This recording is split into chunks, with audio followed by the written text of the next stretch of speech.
ingeniero Albuquerque, José Israel Cuello, José Juan Acosta, Lilian y Carlos. Sin embargo, yo quiero pedirle excusa porque la mecánica del programa es un poquito diferente. Ahí hay un avión que acaba de llegar a las 6:15 de aquí, 6:15 de República Dominicana a Madrid. Ahí contiene la comisión de funcionarios que acompañó a Danilo Medina. Ahí tomará un avión privado y se irá a Roma, llegará ya a las 9:30 de aquí. Él tiene, además del FIDA, el fondo ese, y que va a ser en la sede de la FAO, va a tener un almuerzo con el presidente de Italia, porque allá hay presidente y primer ministro. La primera figura es el presidente, pero es medio decorativo, ¿verdad? No sé qué poder tiene. A lo mejor ahorita el ingeniero Albuquerque, que pasó por ahí, nos explica todas esas cosas.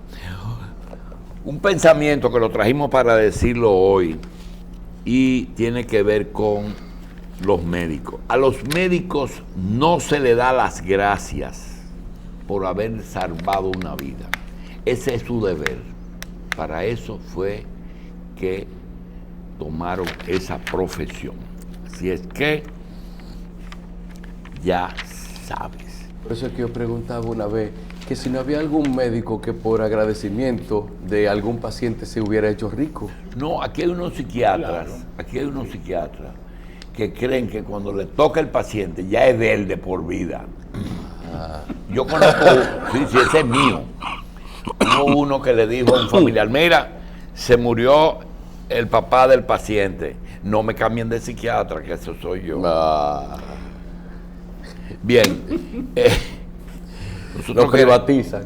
Nosotros queremos dar las gracias ahora a un grupo de médicos, por cierto, que asistieron un familiar.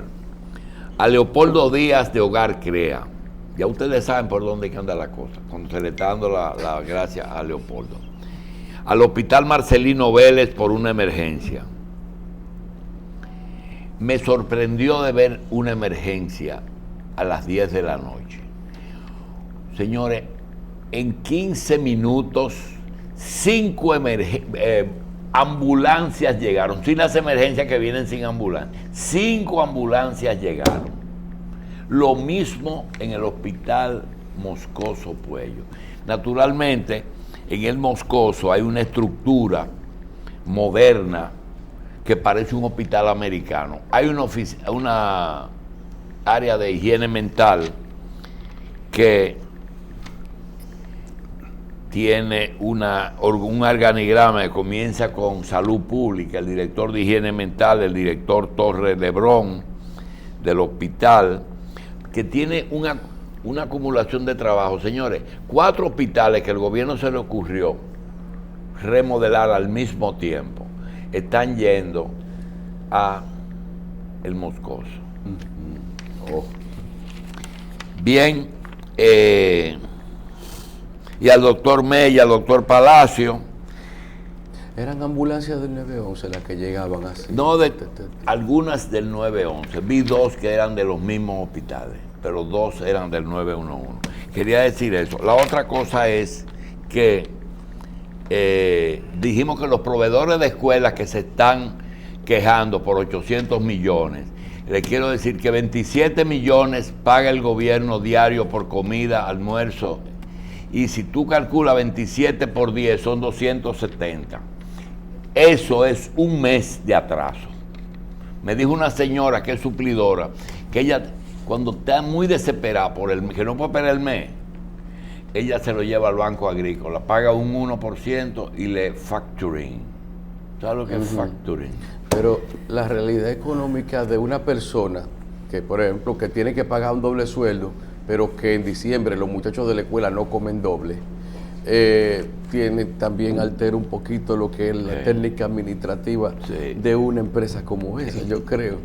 Porque yo estaba pensando, cocho, cuidado, eso tiene que ver con la 30ª, la 12ª y esa cosa que usted dice a veces. La 12ª parte del presupuesto que lo dividen en 12, pero los ingresos no entran en esa proporción. Hay meses que hay más gastos y menos ingresos. Y con los empleados que hacen la comida diciendo, se aplica lo que usted dice, de que cine o cena. Sí. Eso es, de que, ok, pago los impuestos. No, esa era una ironía que se usaba con los negros americanos. Sí, en una época, que la gente veía un negro pasando hambre en un Cadillac.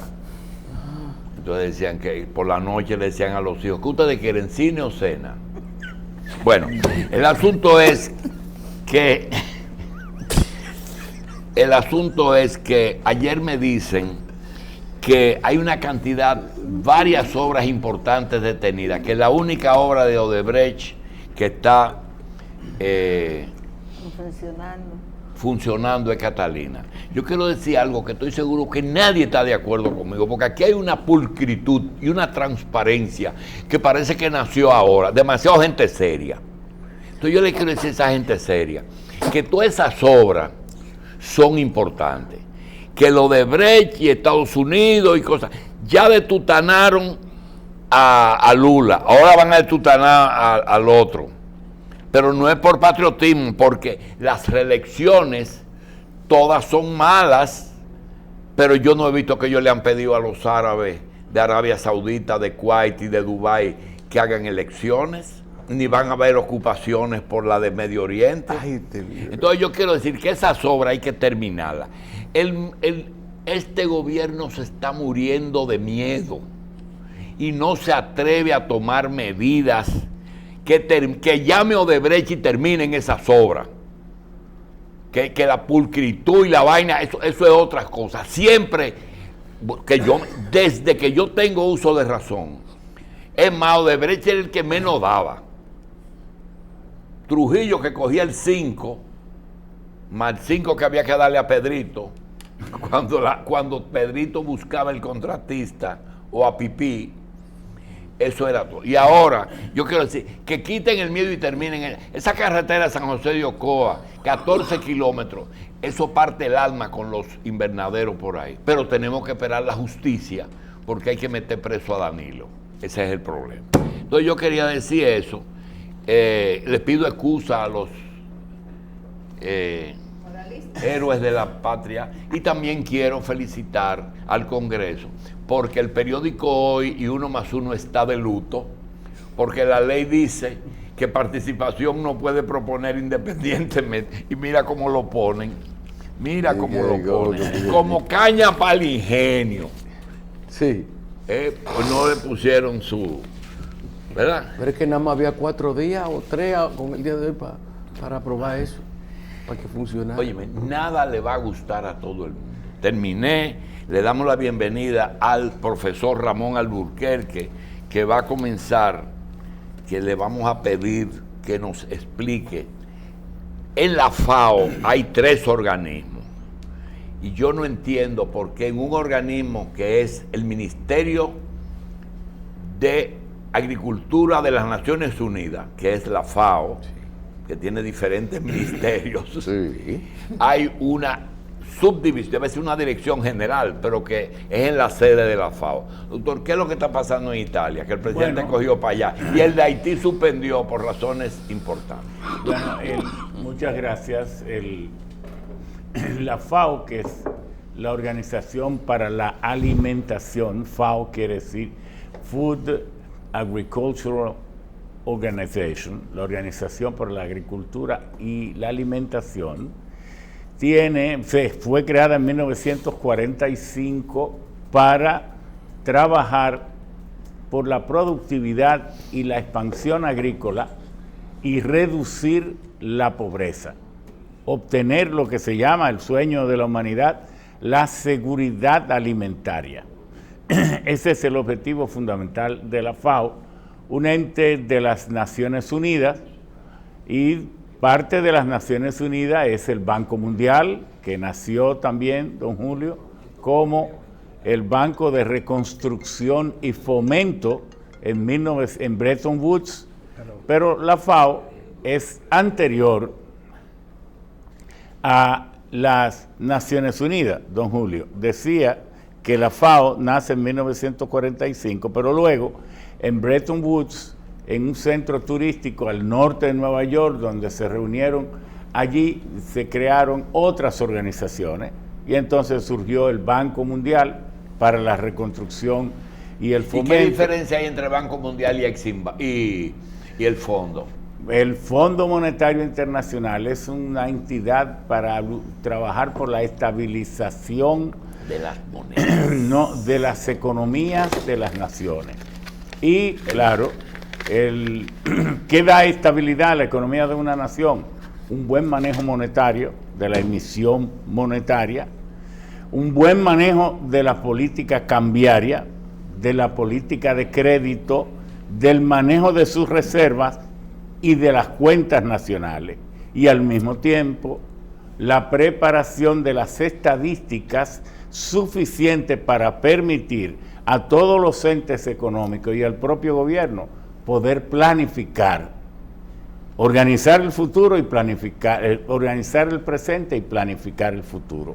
Esa es la parte del Fondo Monetario Internacional y the World Bank of Reconstruction and Development, que así se llamó el Banco Mundial de Reconstrucción y Fomento, pues tiene, como lo dice su propio nombre, nació básicamente para después de que Estados Unidos inició la reconstrucción de la devastada Europa después de la Segunda Guerra Mundial, del sudeste asiático en Japón, etc. Eso fue el Plan Marshall.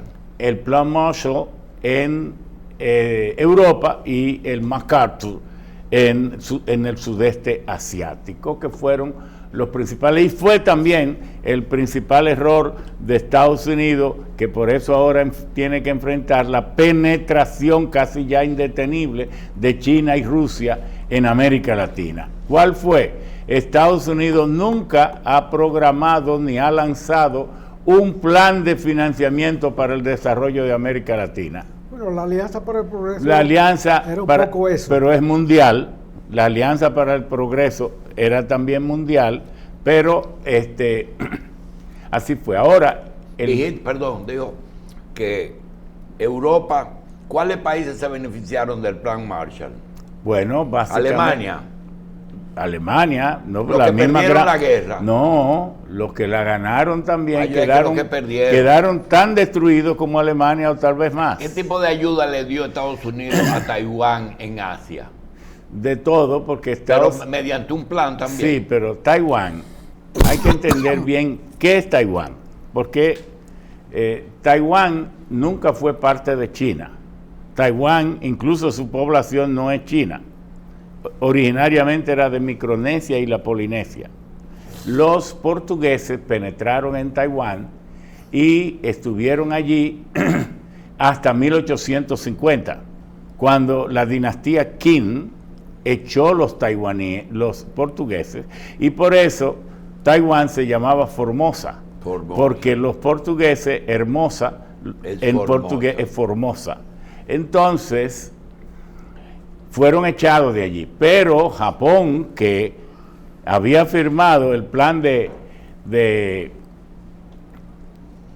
con los norteamericanos en 1852 para la modernización de Japón, entonces se convirtieron rápidamente en la potencia económica dominante, porque China se cerró ante las tantas incursiones, penetraciones y cabezas de playa que tenían las potencias europeas en China. China como que se hastió y entonces rompió relaciones con el mundo y empezó un desarrollo endógeno solo entre ellos mismos, y ese corte de relaciones con el resto del mundo provocó que Japón se fuera hacia adelante con la industrialización que apoyó Estados Unidos tan temprano como en 1852. Entonces, ¿qué pasa? China toma Taiwán, pero en 1888 pierde a Taiwán porque los japoneses ocuparon Taiwán. Y los japoneses ocuparon Taiwán y la ocuparon tanto que hasta le cambiaron el idioma. todos los taiwaníes que tengan 40 años o más hablan japonés, porque Japón impuso que no podían hablar chino, sino japonés. Eso pasa con Filipinas, que los que toman de 40 años hablan español. Bueno, no, porque siempre fue español y Sí. Filipinas. Bueno, entonces, ¿qué pasa?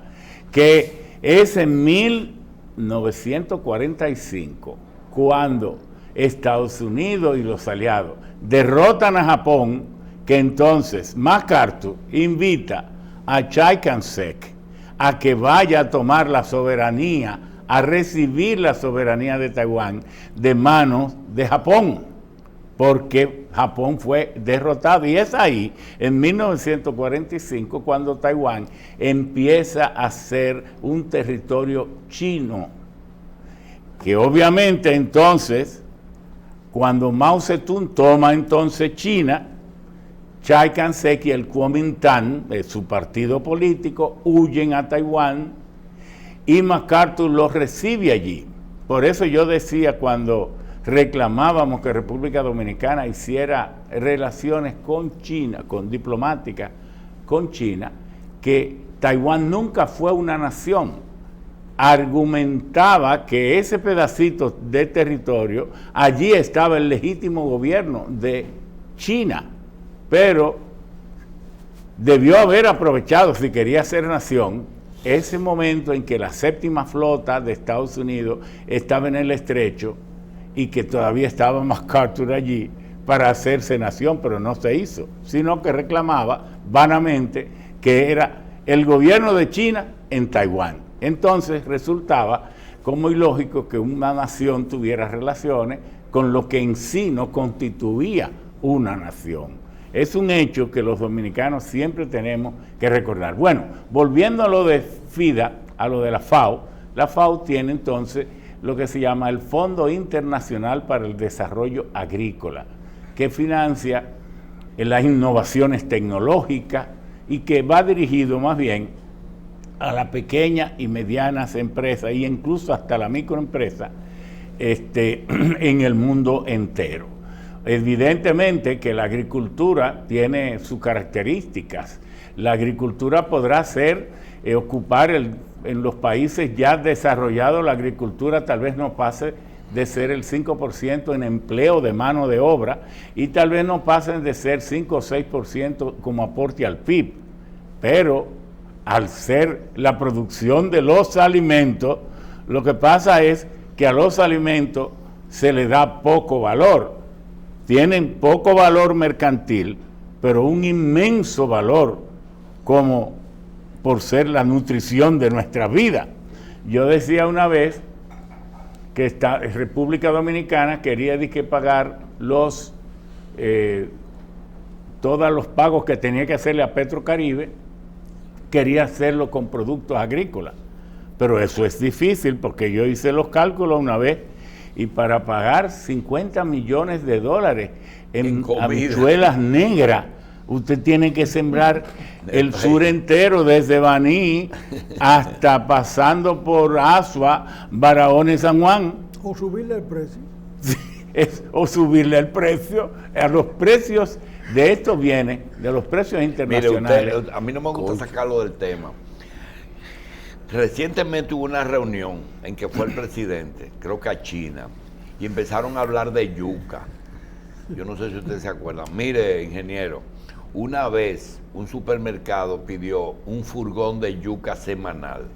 Pues le voy a decir que nada más llegó el primero, el otro no había yuca. Entonces, además, que con China, tampoco saliéndonos del tema, el país tiene que tener cuidado. China tiene 9.6 millones de kilómetros cuadrados, pero el 53% del terreno chino es agrícola. Tiene un enorme potencial agrícola. Solo en el centro y hasta el oeste, que es donde están las montañas, como por ejemplo del Tíbet, que hace frontera con el Himalaya y toda esa parte por ahí, no es agrícolamente explotable, y los desiertos de Gobi y otros desiertos más, que tienen sobre 2.5 millones de kilómetros cuadrados, que eso no es agrícola, hasta que ellos le caigan encima, porque Arizona y parte de Utah de todos esos estados, en New México, eso eran desiertos que no producían.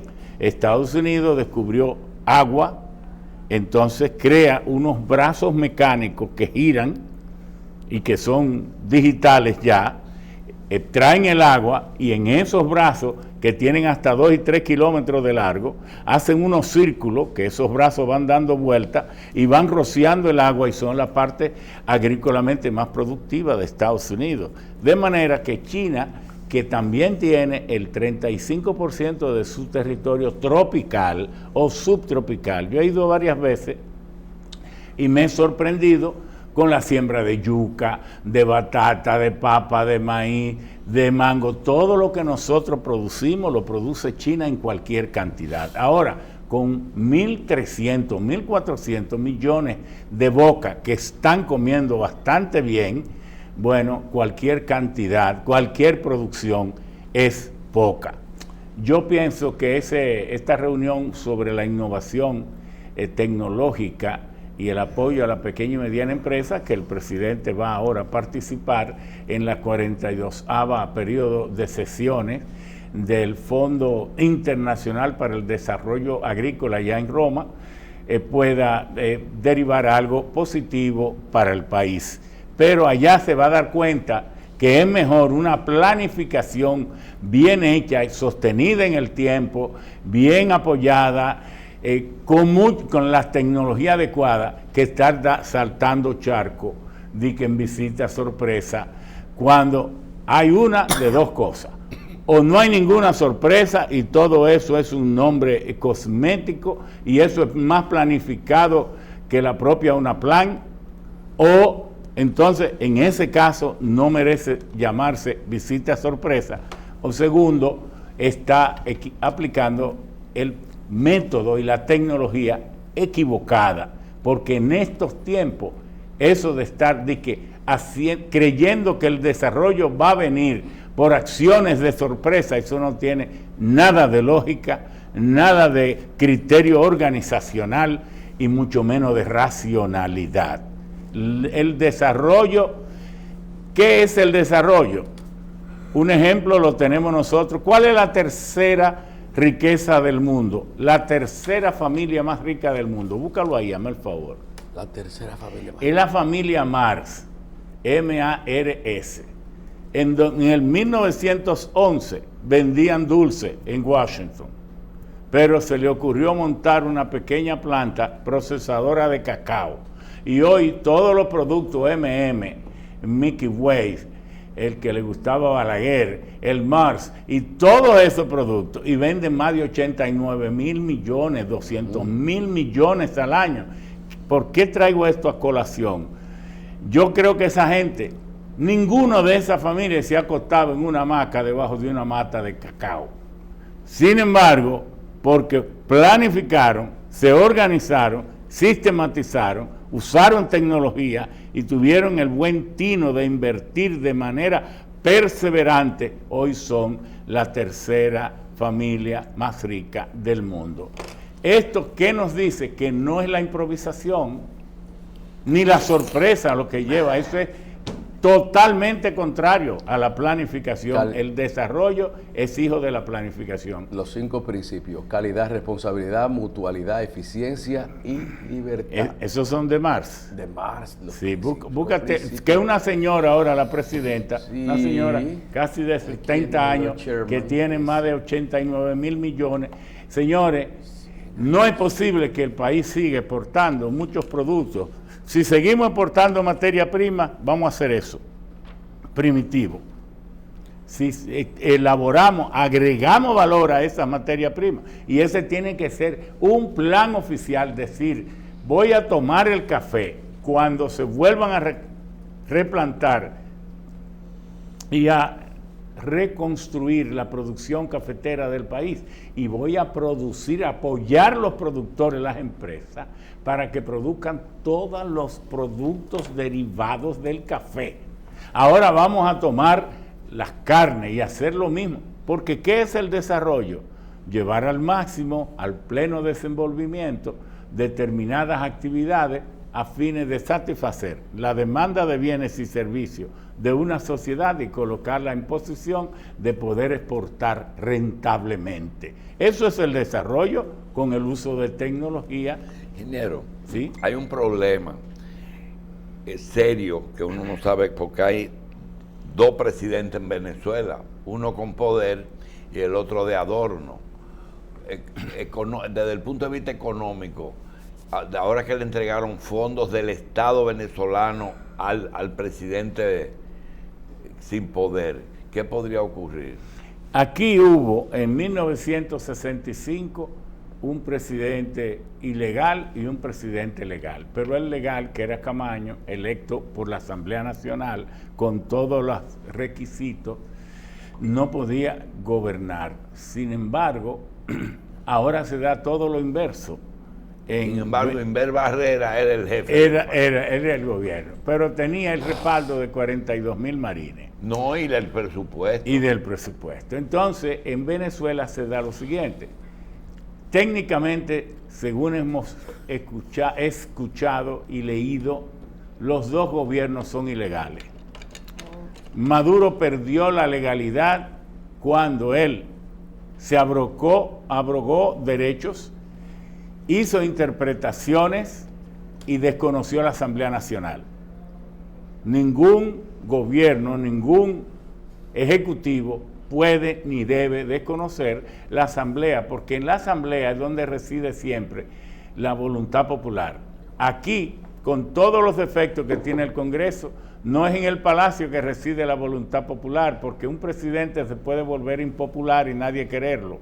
Pero en el Congreso están todas las organizaciones y representaciones que lograron llevar un diputado o un senador, y aunque una de ellas pierda popularidad, las otras lo ganan. Entonces pudiera decirse que en el Congreso está representado siempre la voluntad popular, no de la misma manera e intensidad en cada partido, pero sí allí está el 100% de lo que pudiera entenderse la voluntad popular. Entonces, él desconoció la Asamblea Nacional y entonces hizo elegir la Asamblea Nacional Constituyente, a la que traspasó todos los poderes. Él dio un golpe de Estado institucional. Dos. Entonces, se buscó ese problema. Pero a mí me gusta ser útil en este breve tiempo que ustedes nos dan.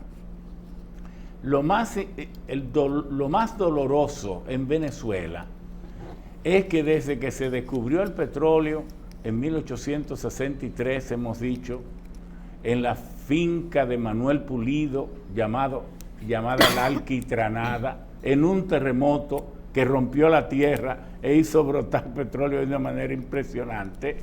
Entonces, allí salió el alcalde y el gobernador a comprar la primera pequeña refinería, que la compraron por $15,000.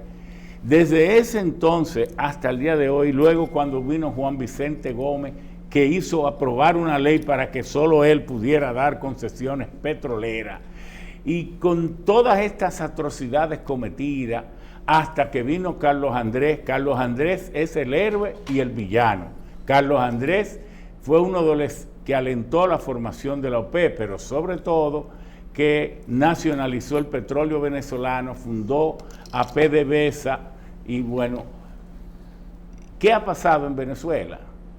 Que en estos últimos 20 años, de 1999 al 2019, 20 años, la revolución bolivariana manejó 1.154 billones de dólares en el sentido europeo. ¿Por qué? Porque en promedio, en esos 20 años, recibió 52.000 millones de dólares solo por exportación de petróleo. En promedio, unos años más, otros años menos.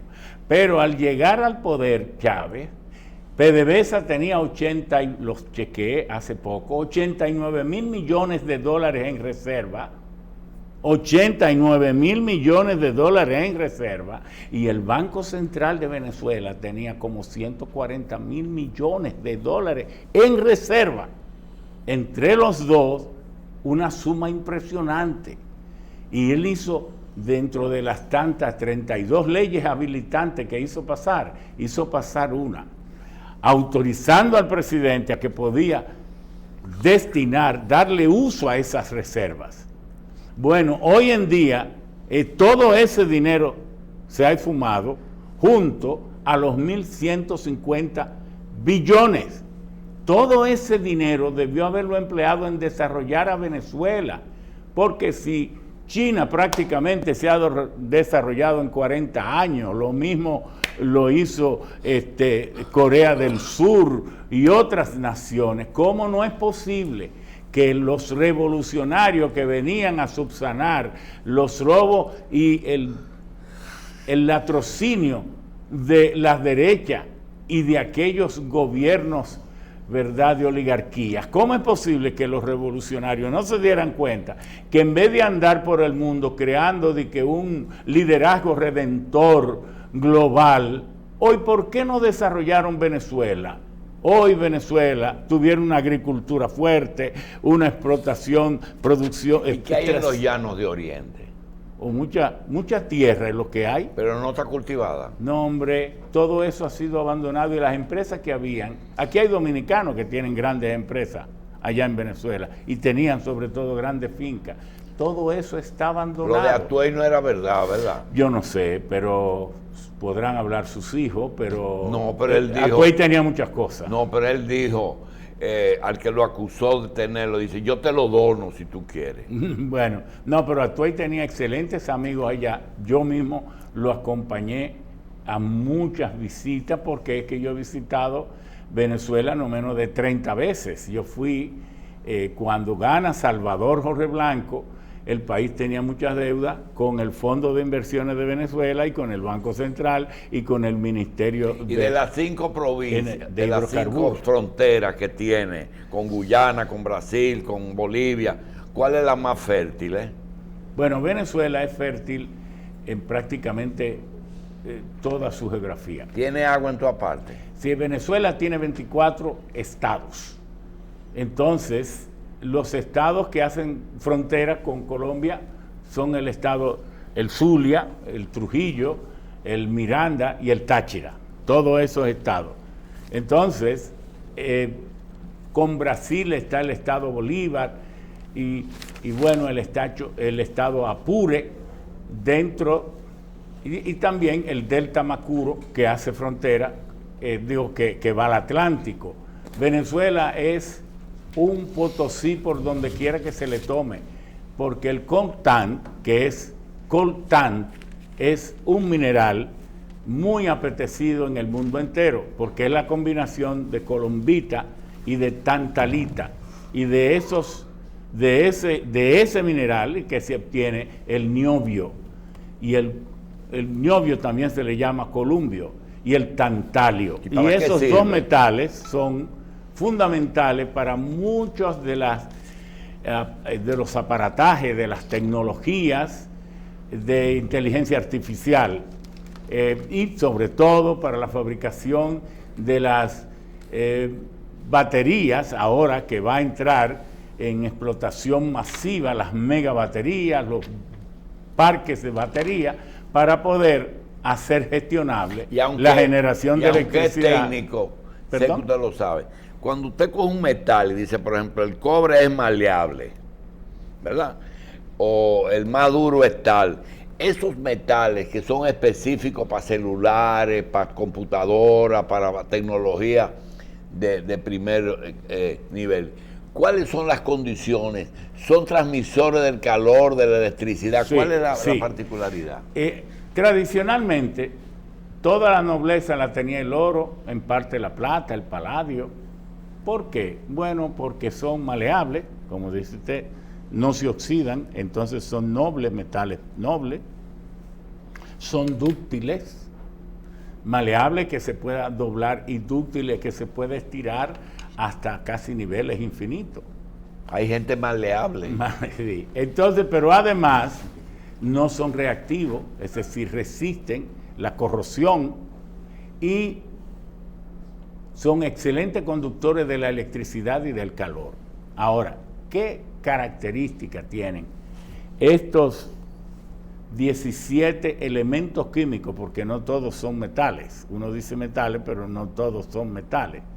Entonces son elementos químicos más bien, que se extraen de las tierras raras y que son, entre otros, el euterbio, el europio, entonces está el turio, el talio. Esos elementos ya están en la tabla de... Claro, siempre estuvieron. Siempre. En 1886, cuando Dmitri Mendeleev produce la tabla periódica de los elementos químicos, él no encontraba mucha definición a esos 17 elementos que son los lantánidos y los actínidos. Entonces, de esos elementos químicos es de donde ahora se sacan los 17 elementos para los aparatos y los instrumentos de inteligencia artificial. Y ellos están explotando esos elementos. Ellos le están explotando, pero lo venden como materia prima. No están agregando valor, por eso están muertos de hambre. Entonces, ¿qué hemos querido decir con todo esto? Antes que una crítica a Venezuela, es que el que venga al poder no venga a hacer ni lo que hizo la derecha y la aristocracia y la oligarquía, que robó y no hizo nada, o hizo muy poco, ni tampoco este derroche y esta dilapidación.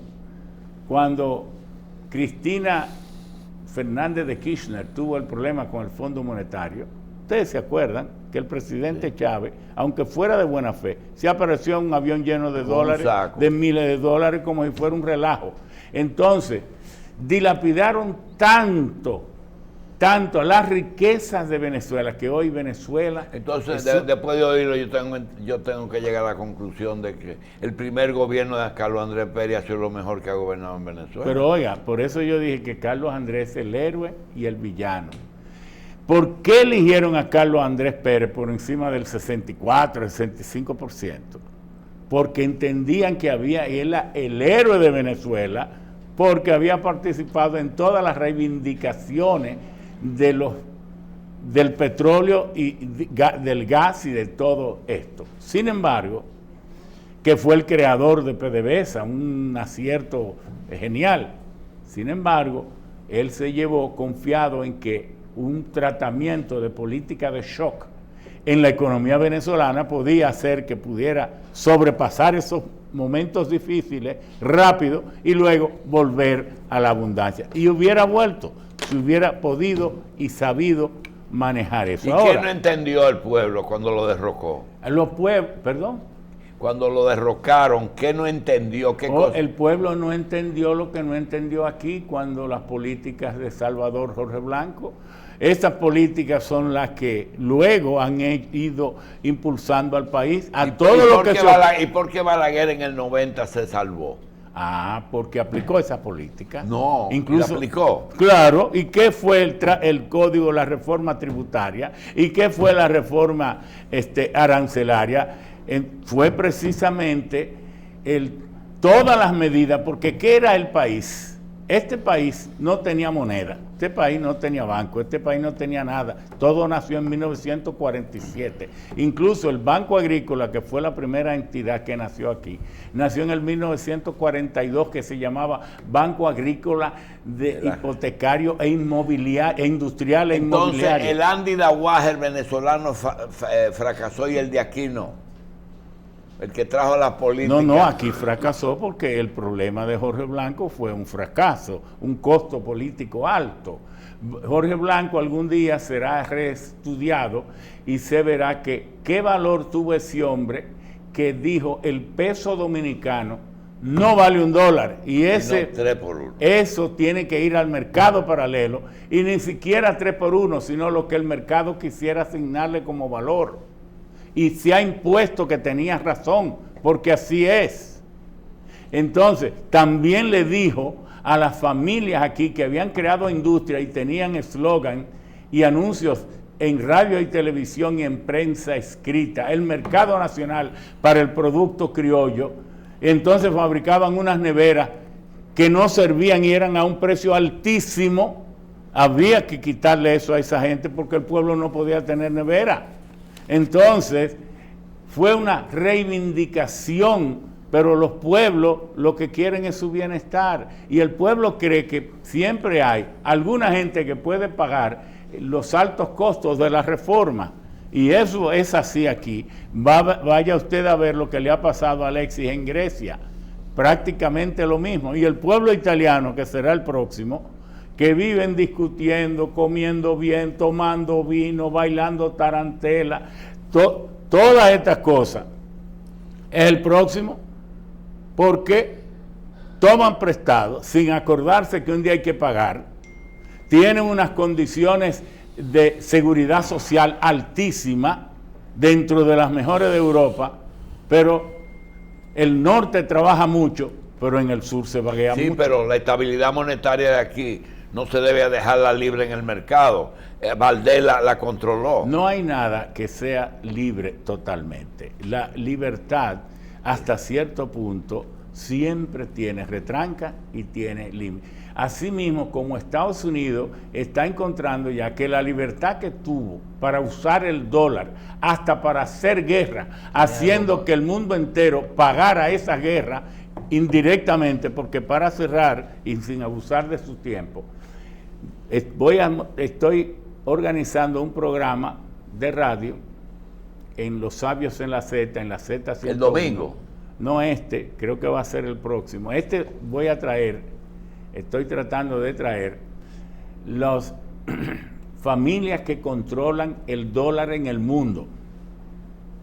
Porque el mundo tiene dueño y uno cree, uno de tonto, ay, que mi pueblo, que mi patria, mi cosa. Primero, aquí la patria tuya, la libertad tuya y todo, y el consumo tuyo lo manejan 7 u 8 familias. Aquí. Usted sabe los nombres, usted lo ha dicho más que yo, y las empresas. Entonces el primer preso va a ser usted por estar hablando de más. Pero bueno, son esos 7 u 8 familias los dueños que determinan nuestra vida. Uno va a un supermercado y cuando se está poniendo en fila para ir a pagar, le ponen como un callejoncito y de cada lado solo hay artículos que ellos quieren que usted compre.